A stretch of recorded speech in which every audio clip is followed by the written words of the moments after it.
Contexto con Oliver Coronado. Una manera interactiva, didáctica y sencilla de abordar los textos más difíciles de la Biblia. En Contexto. No te pierdas nuestra programación y suscríbete a nuestro canal de YouTube, Oliver Coronado.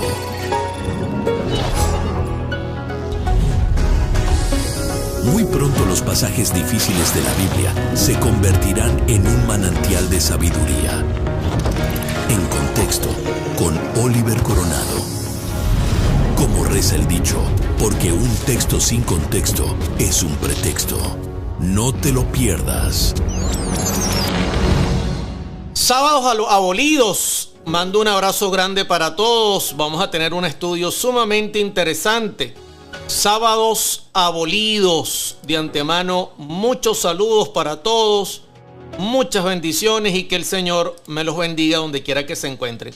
Quiero decirles algo importante sobre este estudio. Este estudio, de antemano, es un estudio que vamos a compartir como ayuda para lo que es la lección de escuela sabática de esta semana, donde estamos estudiando una temática interesante. Déjenme buscar aquí rapidito el título de la lección de esta semana, Completos en Cristo, que es la lección número 10. Mando un abrazo para todos. Y justamente presenta Colosenses capítulo 2, versos 16 al 19. Y es un texto difícil de entender y por esa razón hemos visto a bien tocarlo acá en contexto para tener la posibilidad de ampliar más la información. Así que agradezco a todos por estar en sintonía. Esto es en vivo. Les mando un gran abrazo, muchos saludos, muchas bendiciones y que el Señor bendiga a toda Venezuela y el mundo. Sábados abolidos, el gran misterio. ¿Cómo es eso? ¿Cómo es posible que de un contexto o de un texto fuera de contexto hagan un tremendo pretexto? Sobre todo aquellos que tratan de enseñar que el sábado ha sido abolido. De esta manera, rompiendo con la enseñanza que presenta el apóstol Pablo en la carta a los Colosenses. Vamos a tener una palabra de oración para poder iniciar el tema. Así que mando un abrazo y un saludo para todos. Vamos a orar. Padre querido, gracias por tu palabra. Te rogamos que nos acompañes con sabiduría, inteligencia y gracia. Bendice a toda la audiencia y que este tema de hoy pueda ayudar a todos a entender cosas difíciles que tiene la Biblia y a colocar todos los textos en su contexto. Gracias, Padre querido. En tus manos nos colocamos en el nombre de Jesús. Amén, amén y amén. Muy bien, aquí estamos y mandamos un abrazo para todos. Sábados abolidos, el gran misterio. De antemano, el texto difícil de entender, de hecho este es uno de los textos más difíciles que tiene el apóstol Pablo para entender, es Colosenses 2, 16 y 17. Por tanto, nadie os juzgue en comida o en bebida o en cuanto a días de fiesta, luna nueva o los sábados. Todo lo cual es sombra de lo que ha de venir, pero el cuerpo es de Cristo. Y entonces viene mucha gente y dice: hermano Oliver, es que ese texto está claro. Ese texto está demasiado claro. Ahí claramente dice la Escritura, y usted lo puede mirar ahí en pantalla, que bueno, que Cristo abolió y que nadie me puede juzgar a mí en sábados, si yo lo guardo o no lo guardo, que eso es problema mío, al igual que otras cosas que presenta allí el apóstol Pablo. Pero muchos nos hacemos la pregunta de qué trata este texto. De hecho, esta semana en el estudio de escuela sabática lo estamos estudiando. Y quiero decirle que Pablo definitivamente escribió textos difíciles de entender, muy complicados. Y no solamente lo digo yo, también eso lo dice el apóstol Pedro en segunda carta de Pedro, capítulo 3, verso 15. Noten cómo Pedro reconoce que Pablo escribió cosas difíciles de entender. Porque uno se pregunta de qué sábados está hablando aquí el apóstol Pablo, al presentar Colosenses 2. Un poco enredado, ¿no? Y entonces dice el apóstol Pedro: y tened entendido que la paciencia de nuestro Señor es para salvación, como también nuestro amado hermano Pablo, según la sabiduría que le ha sido dada, os ha escrito. Noten que Pedro reconoce que Pablo recibió sabiduría y sobre todo era un hombre muy, pero muy preparado, el apóstol Pablo. Casi en todas sus epístolas, hablando de ellas, de estas cosas, entre las cuales hay algunas difíciles de entender, nadie está diciendo que no lo sean, las cuales los indoctos e inconstantes tuercen, como también las otras escrituras para su propia perdición. Aquí el detalle, mi querido hermano, es que Pedro no culpa a Pablo. Pedro culpa a los indoctos y a los inconstantes que toman aquello que escribió Pablo y que es un poco complicado de entender, lo tuercen, como también hacen con las otras escrituras, y lo peligroso es que esto puede llevar a la perdición. Ahora bien, antes de entrar directamente en el tema, yo quiero ponerle la lupa a las dos características que da el apóstol Pedro en cuanto a los que tienden a torcer esta palabra. Sobre todo si nos está sintonizando algún hermano evangélico, católico, protestante. Es importante que aclaremos esto porque hay que tener cuidado. Yo una vez estuve en una iglesia evangélica y justamente un pastor cristiano evangélico presentó Colosenses 2, 14 al 16 de una manera totalmente fuera de contexto, echando por tierra la verdad bíblica. Y la Biblia presenta que hay dos tipos de personas que tienen esa tendencia, los indoctos. ¿Qué es un indocto? Buena pregunta, porque Pedro dice los indoctos tuercen. Un indocto, según el diccionario Strong, usando la palabra que utilizó el apóstol Pedro, es un ignorante, indocto por consecuencia, desconocedor de las Sagradas Escrituras, o que desconocían los escritos de Pablo, o quizás sencillamente eran ignorantes en cuanto a los asuntos espirituales en general. Cuando la religión de Cristo se posesiona del corazón, refina y cultiva a su poseedor. Así que un indocto, como lo presenta el apóstol Pedro, es una persona que ignora el evangelio. Usted puede conseguir algo similar, por ejemplo, en Mateo 22, 29. Entonces respondiendo Jesús le dijo, erráis, utiliza la misma palabra, ignorando las escrituras y el poder de Dios. Eso es un indocto. ¿Cuál es la tendencia del indocto en este caso?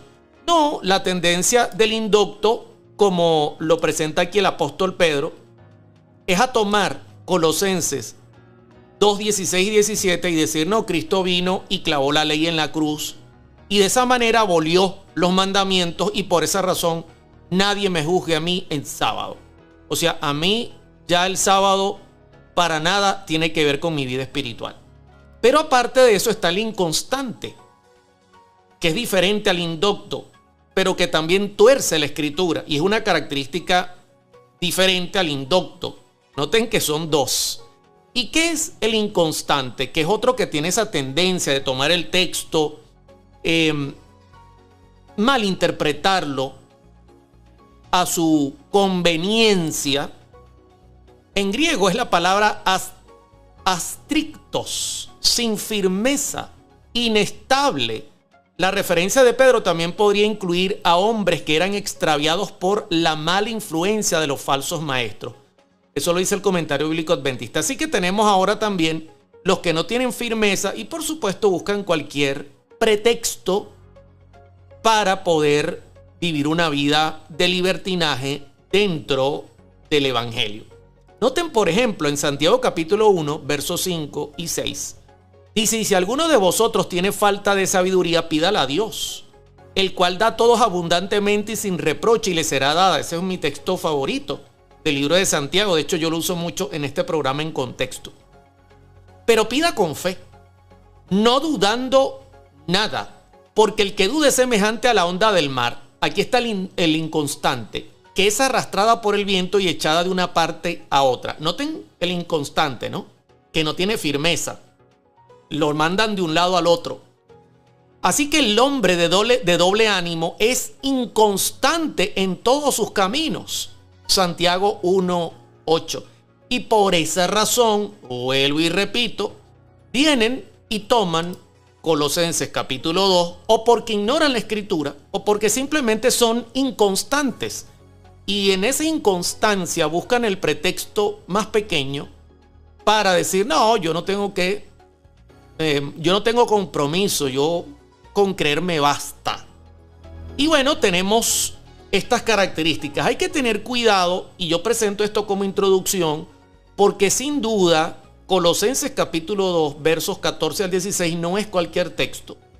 Pablo escribió cosas difíciles de entender, lo dice claramente el apóstol Pedro en 2 de Pedro 3:15, que los indoctos inconstantes tuercen, y ya hemos visto la característica de estos dos grupos. Ahora bien, le hago una pregunta a mi gente. Con la introducción estamos bien, ¿verdad? Con la introducción estamos bien. No olvide, y quiero que usted lo pueda compartir, que este programa tiene como fin, sobre todas las cosas, darles a ustedes una ayuda en relación al estudio de esta semana de la lección de escuela sabática, que está complicada. Yo espero que esté estudiando con nosotros nuestra lección de escuela sabática. Nosotros no hacemos repaso, estudiamos cada día, ¿ok? Escuela sabática hoy. Y que esté estudiando también el 2x1 de nuestras meditaciones, tanto la de adultos como la de jóvenes, porque va a ser de gran bendición y crecimiento espiritual para su vida. Ahora, vamos bien, dice la gente que nos está sintonizando. Muchos saludos, muchas bendiciones a la hermana Viviana y igual a tanta gente que nos está sintonizando. Y gracias por compartir el tema de hoy. Voy a sonar el redoble y usted va a encontrar algo interesante en lo que Pablo explica y lo que también la lección de esta semana apunta en relación a Colosenses capítulo 2, versos 14 al 16. Porque el trimestre que nos ha tocado revisa lo que es la carta a los filipenses y a los colosenses. Usted va a encontrar que Pablo habla de una deuda. Importante que entendamos sobre este tema. Me voy a ir a Colosenses 2:13, que es la introducción del texto, porque un texto sin contexto es un buen pretexto. Y a vosotros, estando muertos en pecados y en la incircuncisión de vuestra carne, os dio vida juntamente con él. ¿Cómo? Perdonándoos todos los pecados. Yo creo que estamos claros porque ese texto está sencillo, aquí no hay dificultad. O sea, nosotros estábamos muertos en nuestros pecados y en la incircuncisión de la carne, que es un símbolo de justamente esa vida pecaminosa, os dio vida juntamente con él. Cristo nos dio esa vida. ¿Cómo? Perdonando todos los pecados. ¿Ok? Aquí ya viene un punto que es complejo de entender. Un punto que es un poco complejo de entender y que tenemos que tener mucho cuidado, porque aquí es donde comienza el extravío de los inconstantes y de los indoctos. Anulando el acta de los decretos. Ojo que marqué en amarillo anulando el acta. Que había contra nosotros, que nos era contraria, quitándola de en medio y clavándola en la cruz. Entonces aquí vienen muchos indoctos e inconstantes y dicen, ahí está clarito. Cristo clavó en la cruz la ley de Dios, los 10 mandamientos. Ahí está clarito. Lo que estaba contra nosotros lo clavó en la cruz. Ahí no dice eso. Ahí no habla de los 10 mandamientos. De hecho, ahí dice anulando el acta de los decretos que estaba contra nosotros. ¿Y qué es ese acta de los decretos que estaba contra nosotros? En griego es la palabra hierógrafon. Es un documento escrito a mano, y este documento de deuda, o sea, es un documento de deuda, es una nota de cargo, la anulación de un pagaré. Tal se efectuaba únicamente después que la deuda había sido pagada y se habían cumplido plenamente las condiciones del mismo. En pocas palabras, era un documento, la palabra que usa el apóstol Pablo, de deuda. Es como cuando usted va a un lugar donde venden, por ejemplo, un refrigerador, pero usted no tiene cómo pagarlo, y entonces usted me llama a mí y me dice: Oliver, yo te necesito como fiador. ¿Ok? Cuenta conmigo, no hay problema. Y vamos al sitio y la persona dice: le vamos a dar a crédito este refrigerador a fulano de tal, pero hace falta un fiador. Bueno, yo soy el fiador. ¿Pero usted entiende qué es el fiador? No, explíquemelo. Bueno, si este señor que se está llevando el refrigerador no paga, lo vamos a llamar usted y usted va a tener que pagar la deuda porque usted es el fiador que se comprometió a pagar. Eso me pasó a mí una vez y yo por desconocimiento dije: sí, cuenten conmigo. Y después me estaba llamando una gente diciéndome que yo estaba endeudado. Y yo: ¿pero en qué? Si yo no tengo deuda con nadie. Y resulta que era por estar ayudando a un amigo, por estar como fiador, y aprendí a no hacerlo nunca más. En este caso, el fiador es Cristo. Cristo prometió que pagaría nuestra deuda. Esa deuda que estaba contra nosotros, que nos era contraria. Tenía que quitarla de en medio y clavarla en la cruz. Porque de lo contrario nosotros tendríamos que pagar la deuda. Óyeme, eso está sencillo. O sea que si el fiador no viene a pagar, que es el que se comprometió, usted y yo tendríamos que haber pagado. ¿Y cuál es la paga del pecado? La muerte. La muerte, no la muerte que morimos acá, no, la eterna. Entonces viene Cristo y toma ese acta de los decretos, hierógrafo, esa deuda, y la paga y la clava en la cruz. Ahora bien, yo quiero que usted note esto porque esto es interesante, ¿no?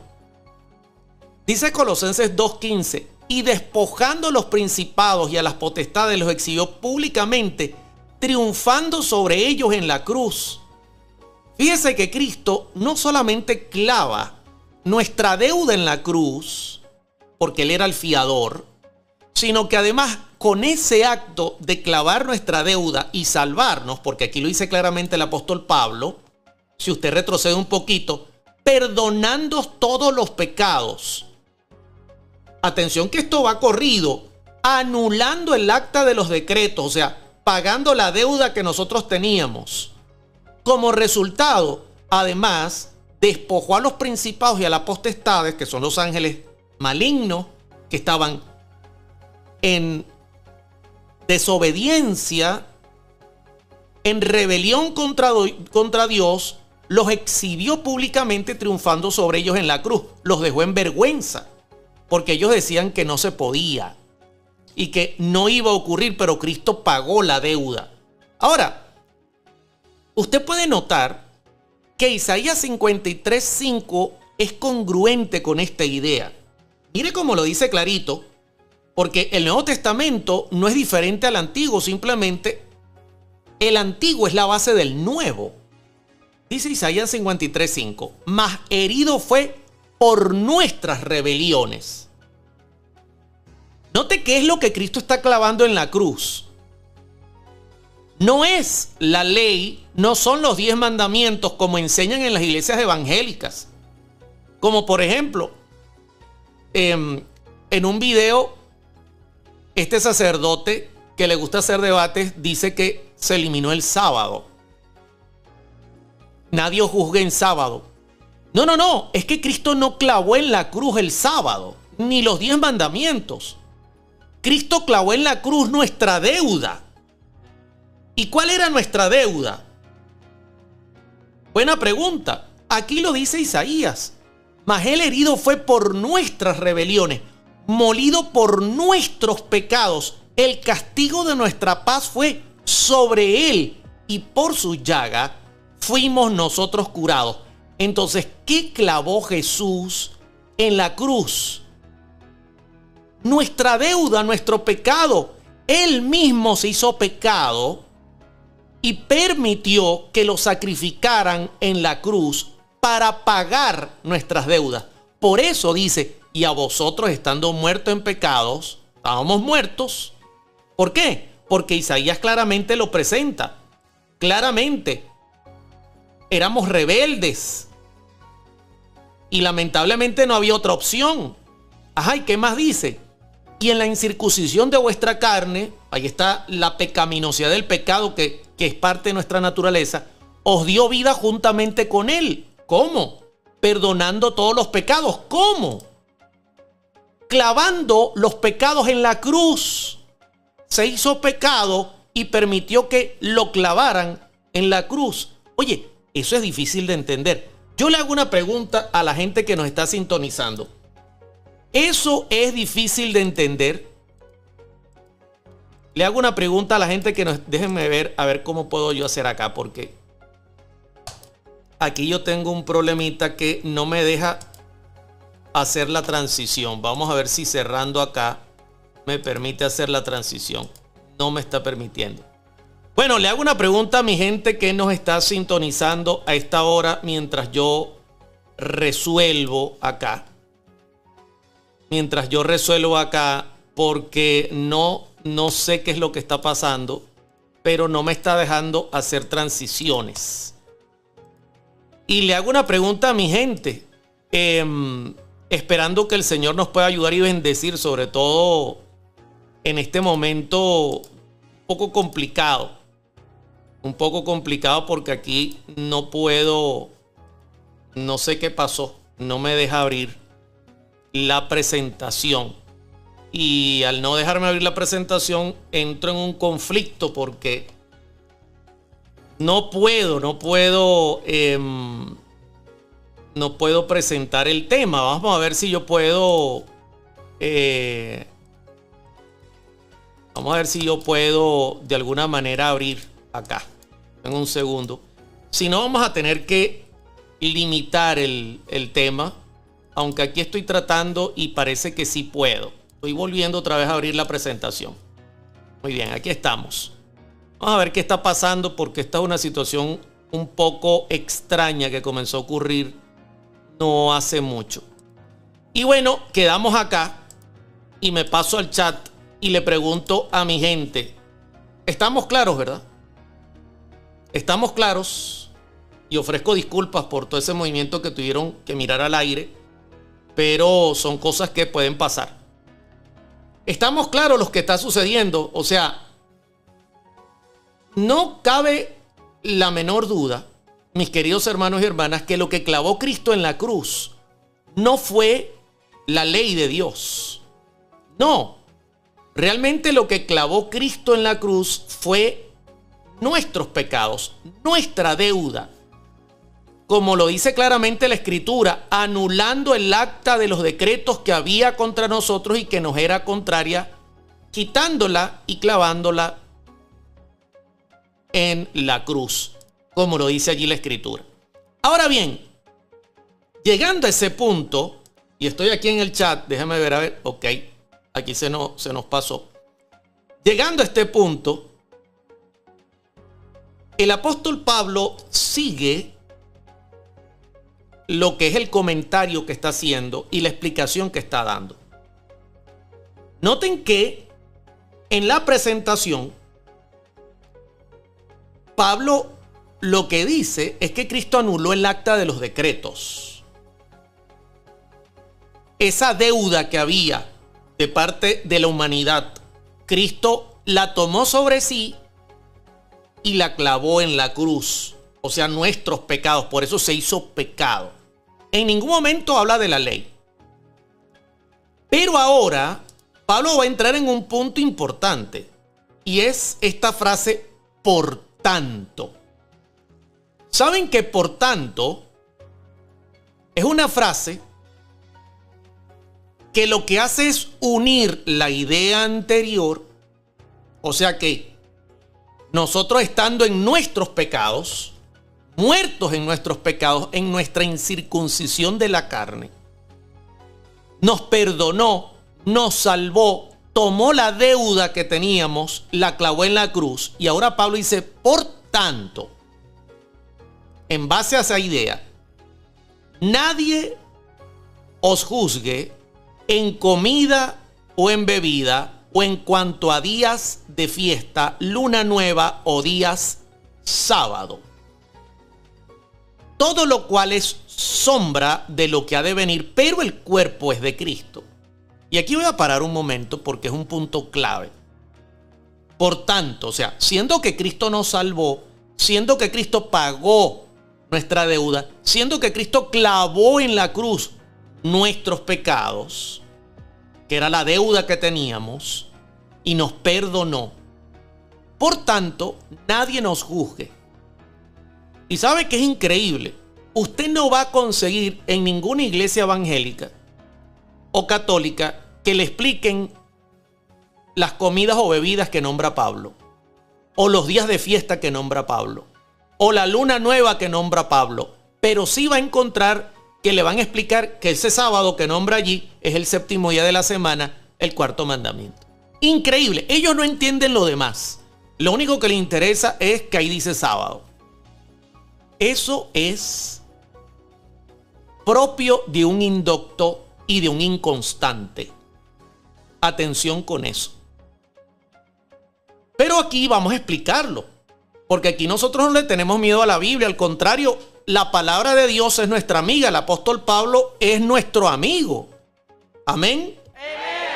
Ahora bien, todo lo cual es sombra de lo que ha de venir, pero el cuerpo es de Cristo. Y Pablo presenta que todo esto es una sombra, pero el cuerpo es de Cristo. O sea que todo esto que se celebraba, comida, bebida, días de fiesta, luna nueva, días sábados, eran una sombra del cuerpo.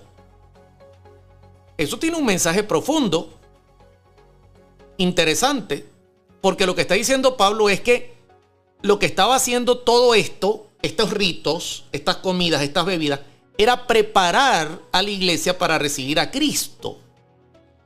Yo quiero comenzar de antemano hablando un poquito de estas ceremonias, porque es importante que las entendamos. Ahí está el texto: nadie os juzgue en comida, bebida, días de fiesta, luna nueva, días sábado. Se refiere a alimentos y libaciones presentados como parte del sistema ceremonial judío. O sea, está Pablo hablando del sistema ceremonial.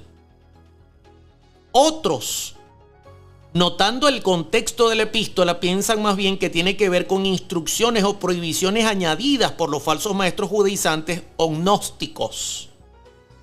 Ahora bien, ¿cómo podemos entender nosotros esto? Atención. Por ejemplo, cuando usted lee que dice: nadie os juzgue en comida o en bebida, porque son o era sombra de lo que había de venir, que es Cristo. Por ejemplo, ¿qué comida y bebida tenía que ver con ceremonias que apuntaban a Jesús? Por ejemplo, fíjese este texto que está en Éxodo 12:20. Ninguna cosa leudada comeréis. En todas vuestras habitaciones comeréis pan sin levadura. El pan sin levadura era un símbolo de nuestro Señor Jesucristo. Y se utilizaba en algunas fiestas. Ahora, Pablo lo que está diciendo es que esto era una sombra de Cristo, porque Cristo, la levadura es símbolo de pecado. Y Cristo vendría como el pan sin la levadura que ellos tenían que utilizar para recordar que el Mesías no pecaría. Fíjense que era una sombra del que había de venir, pero el cuerpo es de Cristo. Entonces, si yo no como panes sin levadura, ¿cuál es el problema? Nadie me juzgue. ¿Por qué? Porque Cristo ya ha venido. Pero aparte de eso, fíjense lo que dice Pablo en 1 Corintios 5:8. Así que celebremos la fiesta, no con la vieja levadura, ni con la levadura de la malicia y de la maldad, sino con panes sin levadura, de sinceridad y de verdad. Noten cómo Pablo echa por tierra el tema de la levadura como tal, física, en el pan, y habla ahora de sinceridad y de verdad. Ahí está el símbolo en su fase de cumplimiento. Entonces, si yo no como panes sin levadura o vino sin fermentar para celebrar tal o cual actividad, o corderos, si no participo en esos alimentos que tenían un símbolo ceremonial, nadie me juzga, porque todo eso apuntaba a Cristo. De eso está hablando el apóstol Pablo, pero nadie le va a explicar, sino ellos entienden solo sábados. Ahora bien, ahí están las comidas y bebidas. Tenían total relación a ceremonias. Le pregunto a mi gente, ¿está claro? ¿Está claro? Yo creo que sí. Yo lo veo claro. Yo lo veo claro. Nadie me puede juzgar. ¿Por qué? Porque si yo no me como el cordero pascual, yo puedo decir el por qué. Cristo es nuestra Pascua. Y ya para mí el cordero pascual, que era una sombra de lo que Cristo venía a hacer, fue sacrificado en la cruz. Ahora bien, yo quiero que me acompañe porque esto se pone interesante. Suena el redoble. Suena el redoble. Las fiestas. Aquí hay un punto que yo quiero tocar importante y quiero aprovechar este mensaje que trae Freddy.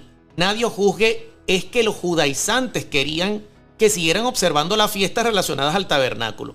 Así es, estoy totalmente de acuerdo con Freddy. O sea, el problema que hay en Colosas es que los creyentes colosenses, que eran gentiles, quizá al mezclarse con judíos también creyentes, venían los judíos y les decían, ustedes tienen que celebrar las fiestas y tienen que celebrar y comer las comidas y bebidas relacionadas con ceremonias, y querían que ellos judaizaran cuando ya Cristo había cumplido esa simbología y no era necesario. Y por supuesto Pablo está presentando, explicando el significado para que ellos lo entiendan. Ahora, cuando hablamos de fiestas, fíjense lo interesante. Cuando hablamos de fiestas, a veces a mí me da risa, ¿no? Porque yo consigo esta gente, pastores, laicos, evangélicos, católicos, que ellos entienden muy bien el tema del sábado. Ellos dicen, no, Colosenses 2:16 habla del sábado. Pero ya va, ahí también habla de comidas, bebidas y fiestas. ¿De qué fiestas habla allí? No tienen ni idea. Desconocen en su totalidad el Antiguo Testamento. Desconocen en su totalidad el año litúrgico judío. Y hablan de lo que no saben. Porque hay ignorancia, y lo digo con todo respeto, y por supuesto también está ligado a esa parte de inconstancia. Entonces, nadie me juzgue en bebida y comida. Para ello es que yo puedo comer lo que quiera y puedo beber lo que quiera. Y por esa razón usted consigue a muchos de esos religiosos que comen lo que sea, sin importarles lo que dice la Escritura, y beben lo que sea, cerveza, alcohol. ¿Por qué? Porque nadie me juzgue. Y también van a cualquier fiesta. ¿Por qué? Porque nadie me juzgue a mí por fiestas. Creen que es una fiesta donde van a bailar salsa y merengue. Y usted consigue, por ejemplo, la Iglesia Católica Apostólica hace tremendos fiestones, con tremendas orquestas. Dígame la Feria de la Chinita, allá en Maracaibo, aquí en Venezuela, Estado Zulia. Eso es un fiestón donde rueda el alcohol y rueda cualquier cantidad de vicios. Hoy día en la iglesia evangélica ha entrado cualquier tipo de música. ¿Por qué? Porque nadie me juzgue. Yo voy a una fiesta, hacen amanecer gaitero, que la gaita está relacionada a la Virgen aquí en Venezuela, donde bailan toda la noche. Porque eso es obra del Espíritu Santo. Y entonces nadie me juzgue en fiesta. Óyeme, qué forma tan irresponsable de entender la Escritura. Nadie os juzgue en comida o en bebida o en cuanto a días de fiesta. O sea, yo puedo irme de fiesta si yo quiero. Ignorancia. En Levítico 23 están las fiestas de las cuales habla Pablo. Verso 4, estas son las fiestas solemnes de Jehová.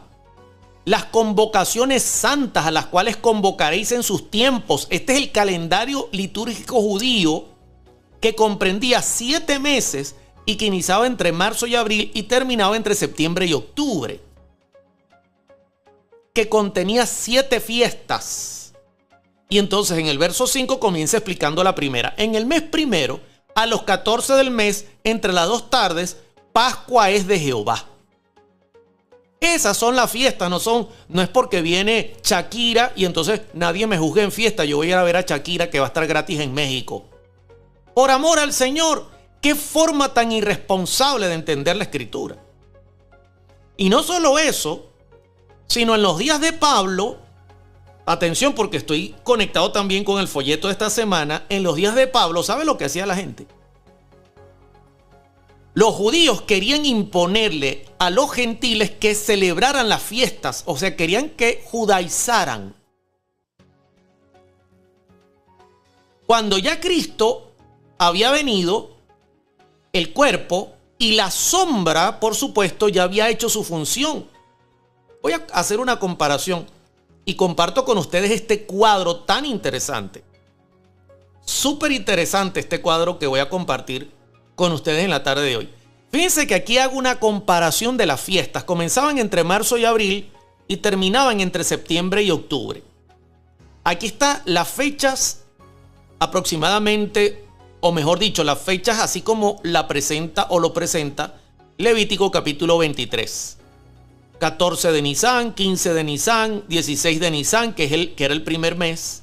Luego 6 de Siván, luego el 1 de Tisrei, el 10 de Tisrei y el 15 de Tisrei. Aquí usted va a ver la fiesta que se celebraba en el año litúrgico judío. La primera fiesta, la Pascua, la segunda, los panes sin levadura, la tercera, la fiesta de las primicias, la fiesta de las semanas, la quinta, las trompetas, la sexta, la expiación y la séptima, las cabañas. Y arriba usted tiene el cumplimiento. Por eso Pablo habla de sombras, porque ellas tenían como finalidad apuntar a Jesús. Entonces la Pascua fue el día que murió Cristo. ¿Para qué yo voy a estar celebrando la Pascua? Si ya Cristo es mi Pascua. Los panes sin levadura fue el día que Cristo estuvo en la tumba. Ese sábado, que era un sábado doble santo, y ya usted lo va a ver por qué. La resurrección de Cristo ocurrió el tercer día, el día de las primicias. Y entonces yo no tengo que estar celebrando el día de las primicias. 50 días después se celebró el Pentecostés, la fiesta de las semanas. El Pentecostés, ¿qué ocurrió? Descendió el Espíritu Santo. Entonces va a venir alguien a decirme a mí, ¿tú celebraste el Pentecostés? Eso es lo que hacía la gente en los días de Pablo. Querían que la iglesia judaizara. ¿Para qué? Sí, ya el Pentecostés se cumplió. Luego venía la fiesta de las trompetas, que apuntó directamente en la teología adventista al movimiento adventista, que era 10 días antes del día del juicio, por cierto. ¿Qué hizo el movimiento adventista? Decirle al mundo que venía un evento grande. El problema es que ellos creían que era la venida de Cristo, pero finalmente entendieron que era el juicio lo que venía. Y ellos avisaron al mundo que algo venía. Luego, la expiación, la sexta fiesta, que es el juicio investigador que está corriendo actualmente. Y último, las cabañas, que apunta a la segunda venida de Cristo y que al mismo tiempo también tenía relación a la primera aparición de Cristo.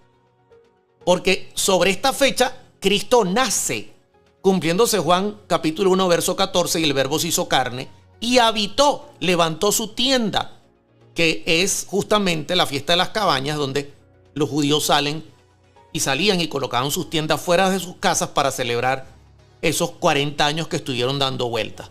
Entonces, entendiendo esto, nadie me juzgue a mí en fiestas. Aquí no está hablando de que viene Shakira, tampoco nos está diciendo que podemos judaizar. ¿Por qué razón? Voy a poner un ejemplo. 1 Corintios 5:7. Limpiaos pues de la vieja levadura, para que seáis nueva masa sin levaduras como sois. Porque nuestra Pascua, que es Cristo, ya fue sacrificada por nosotros. Aquí está la primera fiesta. Entonces voy a estar yo celebrando la Pascua. ¿Cuándo será la Pascua este año? Porque hay que ir a buscar al Cordero Pascual. No, no hay necesidad. Nadie os juzgue en comidas y bebidas o en días de fiesta. ¿Se da cuenta? Pero cuando usted no conoce la Escritura, ignora la Escritura, por supuesto, la tuerce. Y no solamente la tuerce, sino que la coloca como un yugo, que era el caso de los creyentes judíos en la época de Pablo, que querían forzar a la iglesia a cumplir las ceremonias cuando ya las ceremonias habían cumplido su función. Por ejemplo, primer libro de Samuel 25. Y David respondió a Jonatán: he aquí que mañana será nueva luna, y yo acostumbro sentarme con el rey a comer, mas tú dejarás que me esconda en el campo hasta la tarde del tercer día. La luna nueva era utilizada muchísimo porque la luna nueva nos marca los meses y ellos celebraban algo especial durante la luna nueva, apuntando al año litúrgico judío. Ahora, si yo no lo celebro, usted me va a mí a juzgar y va a decir: el hermano Oliver se va a perder. Aquí no puede llegar un judío y decirme: ¿ustedes celebran la Pascua? No. Entonces están pecando. ¿Sabe? Y le voy a decir algo importante. En la época del Antiguo Testamento, si usted no celebraba la Pascua, usted pecaba. Porque era un mandato del Señor. Ceremonial, pero lo era. Si usted no celebraba los panes de o las primicias, perdón, o mejor dicho, los panes sin levadura, usted pecaba. Si usted no celebraba las primicias, usted pecaba. O sea, era de carácter obligatorio, antes de que Cristo viniera, celebrar todas estas fiestas, incluyendo las lunas nuevas, incluyendo comer las comidas ceremoniales. De nada servía celebrar la Pascua sin un cordero pascual. Usted pecaba. Pero una vez Cristo muere y cumple, y estas ceremonias tienen su cumplimiento, cambia todo. Ya nadie puede juzgarle a usted porque usted no celebre la Pascua o no coma el cordero pascual. No. Y eso era lo que ocurría en días de Pablo. Venían los judíos y le decían a los creyentes cristianos recién convertidos: ustedes están pecando porque no celebraron la Pascua. Y Pablo le decía: no, Señor, porque Cristo es nuestra Pascua, que fue sacrificado ya por nosotros. Si nosotros celebramos la Pascua, estamos más bien pecando, negando que Cristo ha venido. Más claro no puede ser. Pero ¿sabe qué es lo peligroso? No solamente esa posición, sino la posición actual, donde vienen los indoctos inconstantes y se van al otro extremo y dicen que los adventistas son judaizantes y que todo eso, incluyendo los 10 mandamientos, quedaron abolidos. Y usted le pregunta: ¿los 10 mandamientos? Sí. Pero realmente el problema no es con los 10 mandamientos. El problema es con el sábado. Sobre todo los hermanos evangélicos, protestantes, que son más de 40,000 denominaciones.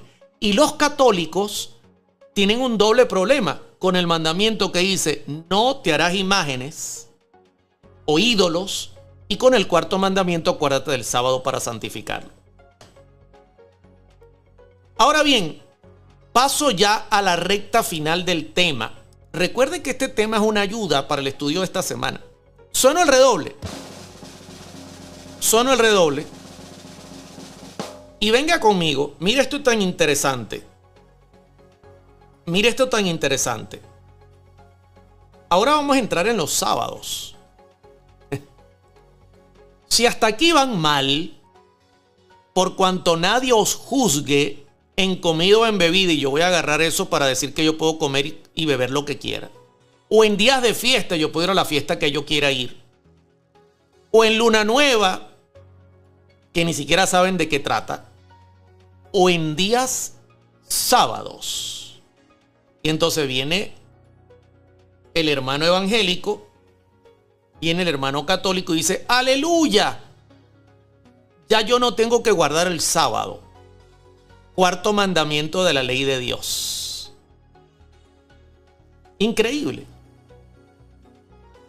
Si no han entendido todo lo anterior, ¿qué garantía tenemos de que han entendido los sábados? De hecho, todo lo cual es sombra de lo que ha de venir, pero el cuerpo es de Cristo. Y yo pregunto, el cuarto mandamiento, acuérdate del sábado para santificarlo, no tiene nada que ver con las sombras, con las ceremonias.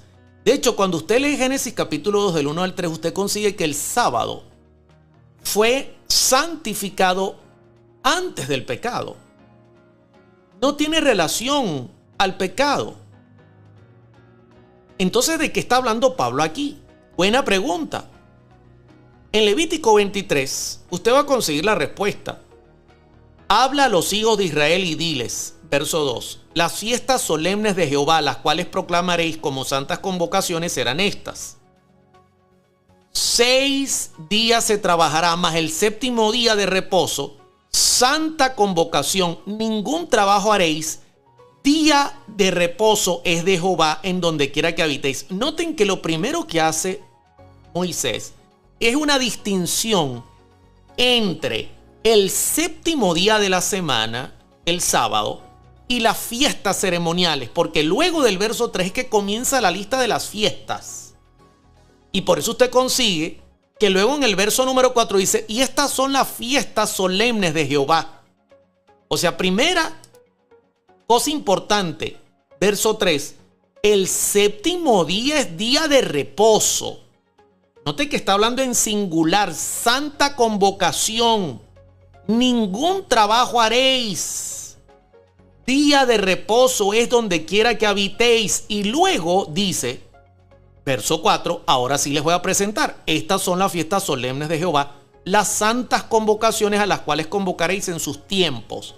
O sea que aparte del sábado, séptimo día de la semana, que es la ley de Dios, los 10 mandamientos, habían sábados ceremoniales.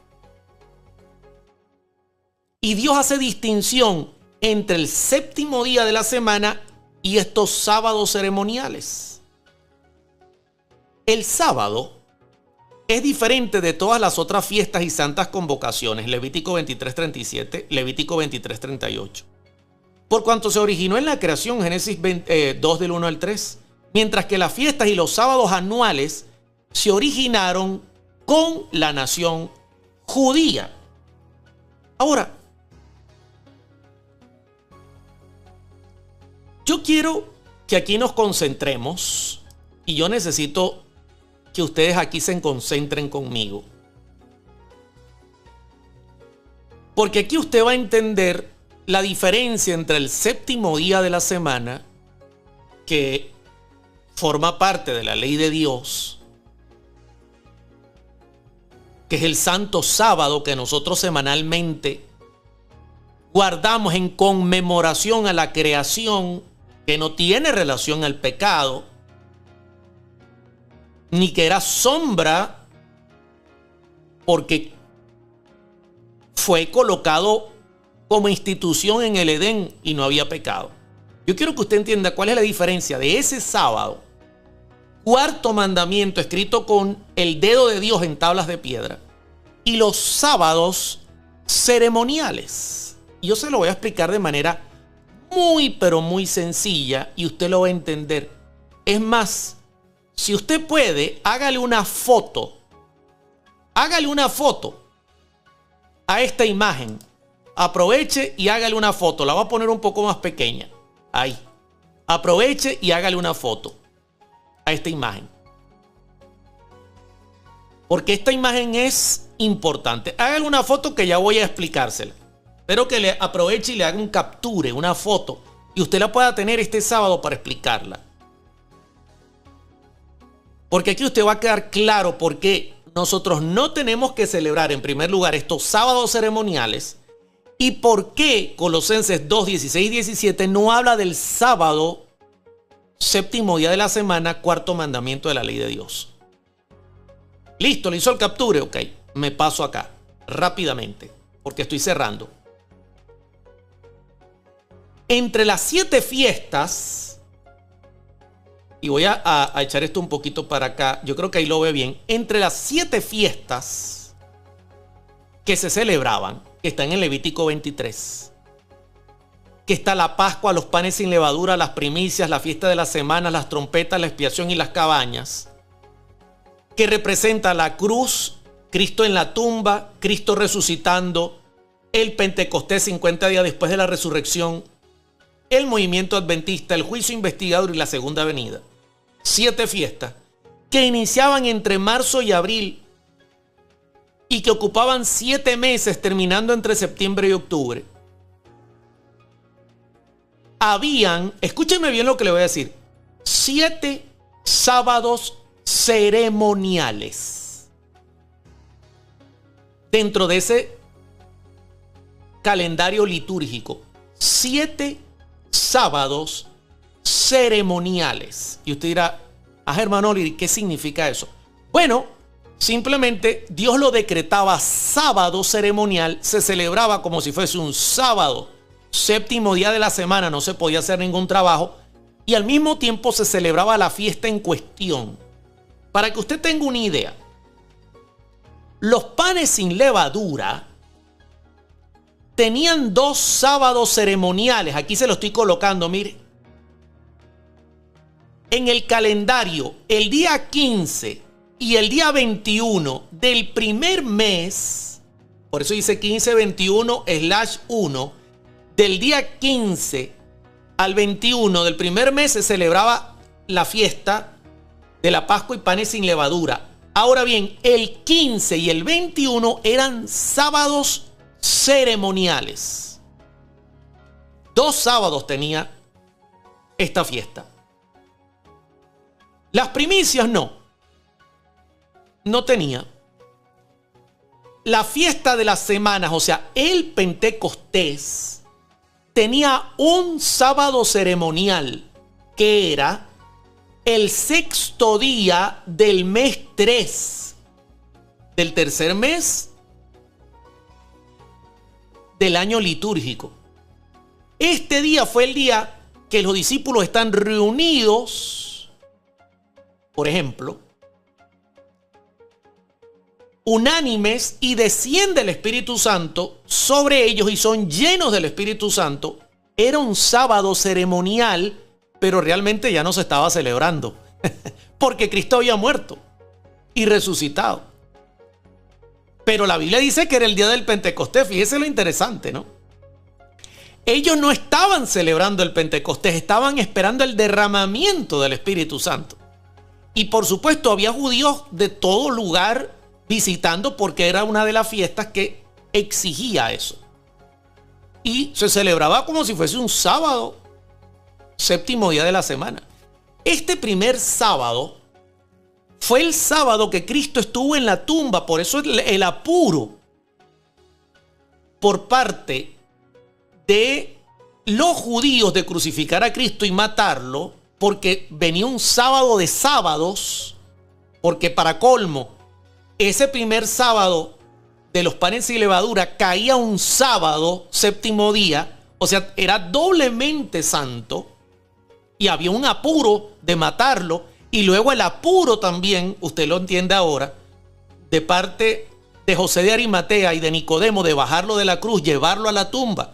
No dio chance ni siquiera de ungirlo, porque era un sábado de sábados, o sea, era un sábado ceremonial y caía en séptimo día. Ahora bien, fíjese que aquí ya llevo 3 sábados. Otro sábado ceremonial era el de las trompetas, que era el primer día del séptimo mes de ese año litúrgico. Se celebraba como si fuese sábado. Ya llevo 4 sábados ceremoniales. Otro sábado ceremonial era el día de la expiación, que se celebraba el 10º día del 7º mes, o sea, 9 días después de las trompetas, porque es que las trompetas sonaban para avisar el juicio. Por eso el movimiento adventista se levanta para anunciar que el juicio investigador está por comenzar. Note cómo todo se cumple. Y tenía un sábado ceremonial. Ya con este llevo 5 sábados ceremoniales. Y por último están las cabañas, que se celebraba en una semana. Y tenía 2 sábados ceremoniales, el 15 del 7º mes y el 22 del 7º mes eran sábados ceremoniales dentro del año litúrgico judío, que representa la segunda venida de Cristo. Ahora usted me dirá, hermano Oliver, pero ok, esos son los sábados ceremoniales. Ya le hizo el capture, ahí le dejé el cuadro para que usted le haga el capture y lo presente en la escuela sabática y lo explique. Pero hay un punto que es clave. A diferencia del 7º día de la semana, que es el 4º mandamiento, y que siempre es sábado, y que porta el nombre de un día de la semana, porque el 7º día es el único día que tiene nombre en la Biblia, sábado, Shabbat, parar, descansar. Es el único sábado que siempre cae 7º día y que nunca ha sido manipulado. Por más que dicen que la semana se perdió, que pudo haber una pérdida del tiempo, de los días, eso es mentira. El mismo sábado que usted y yo guardamos hoy fue el mismo que Cristo guardó. Amén. Y es el mismo que guardó a Adán y Eva cuando se creó la tierra, el cielo y la tierra. Amén. Es el mismo sábado. Bendito sea el nombre de Dios. Ese sábado no cambia. Todos los 7º días de la semana va a ser sábado. Pero los sábados ceremoniales sí cambiaban. Podían caer cualquier día de la semana. Por ejemplo, le voy a poner un ejemplo. Note una cosa interesante.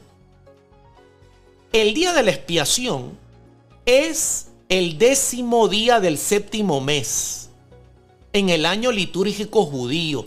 No olvide que ese año inicia entre marzo y abril y está íntimamente conectado, atención con lo que voy a decir, íntimamente conectado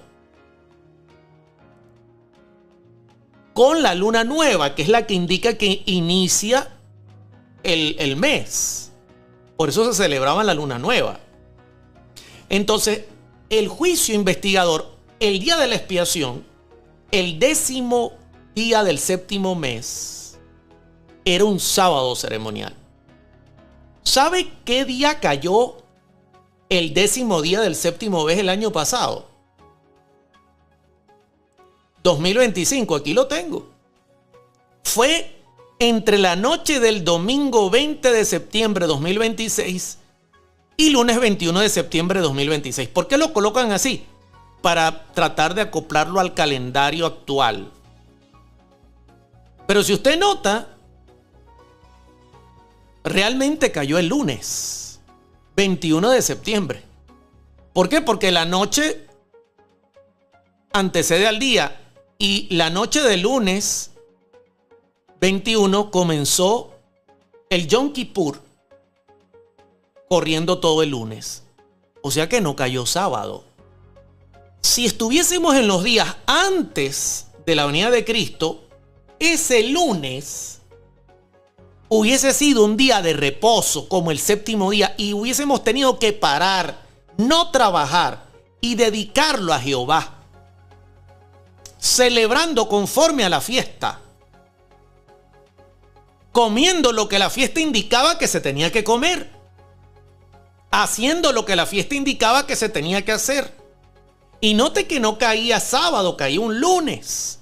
Es como decir un día de fiesta de estos no laborables que tenemos en nuestros calendarios modernos, que varían según el año. Entonces ese día se tenía que celebrar como si fuese sábado, y si usted no lo hacía, pecaba. ¿Se da cuenta cuál es la diferencia? Es notable. Estos días eran variables y no caían siempre en sábado. pero el séptimo día siempre cae en sábado, no varía. Entonces, presento las dos caras de la moneda. Venía el judío cristiano y le decía al creyente cristiano que era gentil: tú tienes que guardar este lunes 21 de septiembre de 2026 porque es sábado Yom Kippur ceremonial. Y entonces saltaba Pablo y decía: no, nadie nos juzgue por sábados ceremoniales, hijo, ni por comida ni bebida, ni por fiestas, ni por lunas nuevas, porque eso era sombra, porque Cristo vino, pagó por nuestros pecados, cumplió toda esa ceremonia y todo eso era para apuntar al Mesías. Ah, ok. Pero hoy día viene el evangélico, el otro extremo, viene el católico, el otro extremo, toma Colosenses 2, 14 al 16 y dice: nadie me juzgue en sábados, aleluya, ese es el cuarto mandamiento. ¡Qué ignorancia tan grande! Voy a poner otro ejemplo. En 2025, note cuándo cayó el Yom Kippur, que es la fiesta de la expiación, el día del juicio. No cayó en el lunes, note el día que cayó, la noche del miércoles, o sea, cayó jueves 2 de octubre. La noche del jueves y el día jueves. Y ese día tenía que ser un día sábado, celebrarse como sábado. Celebrarse como sábado. De lo contrario, usted pecaba. ¿Ve claramente la diferencia? O sea, tenemos dos extremos y esta semana lo vamos a estudiar en la escuela sabática. Tenemos dos extremos. El extremo judaizante que Pablo ataca, donde los judíos querían imponer, los creyentes, a los gentiles que guardaran las ceremonias, incluyendo todos esos sábados ceremoniales, las fiestas, las comidas y las bebidas, los días de luna nueva. Todo eso querían que lo celebraran. Y Pablo decía: no, ustedes ignoran la escritura.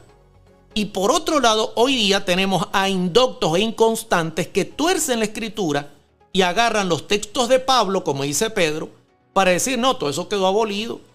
Ya nadie me juzgue a mí por yo guardar o no guardar el sábado, porque no, ya eso quedó abolido, eso quedó clavado en la cruz. O sea que Cristo clavó en la cruz los 10 mandamientos. Increíble. Cuando la escritura dice que clavó nuestra deuda, heirografón en griego. Yo creo que está claro, mis hermanos. Yo le hago una pregunta a mi gente: ¿cuántos están claros de lo que estamos presentando? Dice Elena Carmen Rivas: es mi humilde opinión, el calendario de Dios no está abolido. Yo respeto tu opinión, Elena, pero yo tengo que seguir lo que dice la escritura. Y Pablo dice: nadie me juzgue. Entonces, si tú me dices que no está abolido, tú me estás animando a entonces yo celebrar estas fiestas. Pero Pablo me dice que no. Y de hecho, tú no consigues en la escritura, en el Nuevo Testamento, luego de la muerte de Cristo, no consigues nunca que los discípulos estén celebrando fiestas. Yo tuve una reunión con un grupo de judíos mesiánicos y ellos me hicieron esa pregunta. Me dijeron: hermano Oliver, ¿por qué usted no está de acuerdo con la celebración de las fiestas ceremoniales? Y yo le dije: sencillo.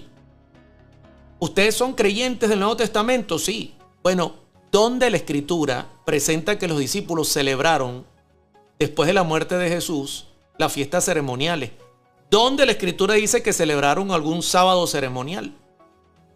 ¿Dónde la escritura dice que ellos continuaron con la libación, los panes sin levadura, a excepción de la cena del Señor? El Cordero Pascual, no. Entonces, yo respeto la opinión, pero yo tengo que ser bíblico. Y en la Biblia no hay, y ellos me dijeron: tienen razón.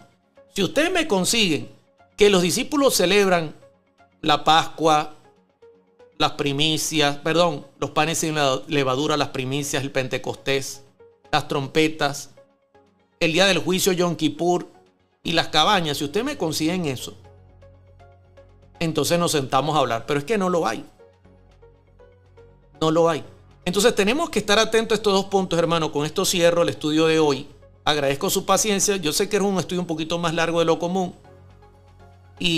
Pero era necesario y espero que lo puedan compartir y que hagan una foto, una imagen al calendario que compartí, para que puedan explicar claramente. Porque aquí hay dos puntos que son bases, claves, importantes. Uno, no judaizar, que es lo que abarca Pablo en Colosenses. Y en segundo lugar, tampoco irnos al extremo de decir que todo quedó abolido, que es la posición que toman los indoctos inconstantes, evangélicos, católicos y otras denominaciones. Mucho cuidado. Pero yo creo que ha quedado bastante claro. Y como regalo, aquí va el punto, como regalo, amén, les voy a dar la presentación. La voy a compartir en mi Patreon. Y voy a colocar el link en Facebook y usted podrá descargarla gratis. ¿Por cuánto tiempo? Por 48 horas. Gratis completamente. Así que aproveche, tendrá el calendario, tendrá todas las citas, tendrá toda la explicación. Ahí va a estar todo.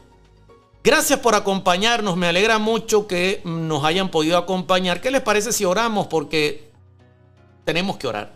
Padre, agradecidos estamos por tu palabra. Gracias, Señor, porque no puede ser más clara tu palabra. Gracias por tu espíritu que nos guía a entenderla. Bendice a toda nuestra audiencia y danos una semana maravillosa.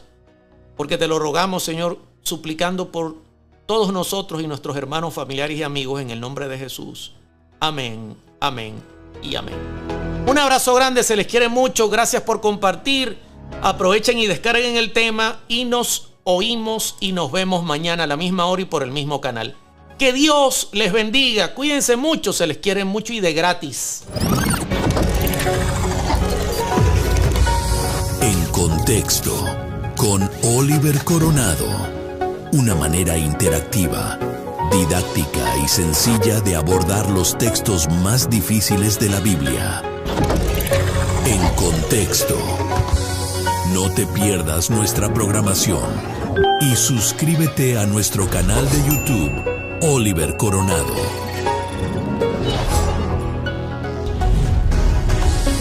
Muy pronto los pasajes difíciles de la Biblia se convertirán en un manantial de sabiduría. En Contexto, con Oliver Coronado. Como reza el dicho, porque un texto sin contexto es un pretexto. No te lo pierdas.